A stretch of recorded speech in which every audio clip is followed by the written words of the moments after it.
a frantic description of the cabin being surrounded by a bright blue light. Elias shouted that the humming sound was vibrating the glass in the windows and making his ears bleed from the pressure. He mentioned that he was going to hide the tape in the desk and hoped that someone would eventually find it. The recording ended abruptly with a loud metallic crash and the sound of the wind rushing through the open station. Silence filled the room of Silas as the tape continued to spin without any more recorded sound or voices. Silas contacted the local historical society the next morning to share the evidence he had recovered from the abandoned woods. A researcher named Marcus Reed examined the tape and confirmed that the voice matched the old radio logs of Elias Thorne. They returned to the site of the ranger station together to look for the hidden compartment Elias mentioned on the tape. The forest seemed different under the morning light, but the feeling of being watched remained heavy on their minds. They found a small metal box buried under the floorboards that contained a series of photographs and a silver ring. The photographs showed blurry images of metallic objects hovering over the very trees Silas had walked through just the day before.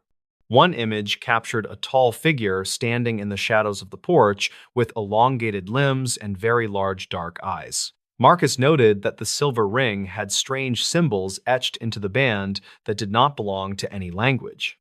They realized that Elias Thorne had not simply disappeared, but had been documenting an encounter that defies any logical explanation. The symbols on the ring seemed to glow faintly when the men brought it into the direct sunlight. The authorities reopened the case, but the physical evidence remained the only proof of what happened on that August night. Silas often thinks about the quiet ranger station and the man who spent his final hours recording a warning for others. The tape serves as a haunting reminder that some mysteries are buried in the woods for a very good reason.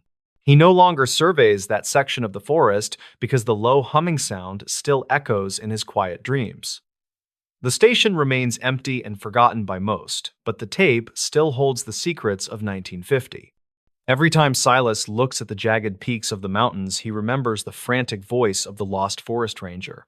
He kept a copy of the tape in a safe place, but he rarely has the courage to play the audio. The researcher Marcus Reed moved away shortly after the investigation ended, and he never spoke of the silver ring again.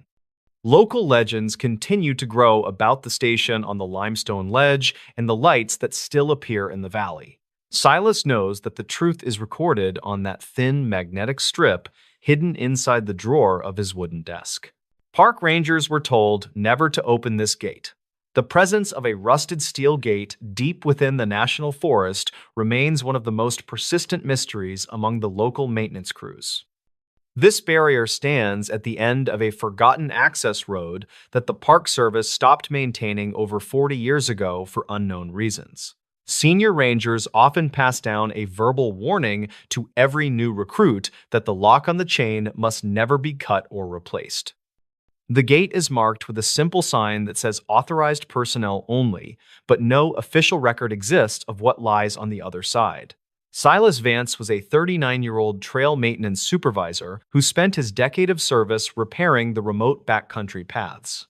He arrived at the northern boundary line early on a Tuesday morning with the simple goal of clearing the fallen timber from the winter storms. The weather was unusually calm for that time of year, and Silas expected to finish his clearing work before the heavy fog arrived. He carried a heavy-duty chainsaw and a metal detector to locate any buried survey markers that might have shifted during the recent mudslides. The forest was quiet, and the air felt heavy with the scent of damp moss and old cedar wood that had started to rot. As Silas pushed through a dense thicket of mountain laurel, he stumbled upon the rotted remains of an old asphalt road. He followed the cracked pavement until he saw the silhouette of a heavy black gate that was chained shut with a thick iron lock.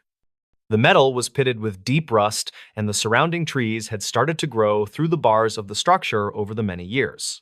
Silas stepped toward the barrier and felt the ground vibrate slightly as a low humming sound echoed from the dark valley beyond the hills. He noticed that the chain was cold to the touch and the lock appeared to be fused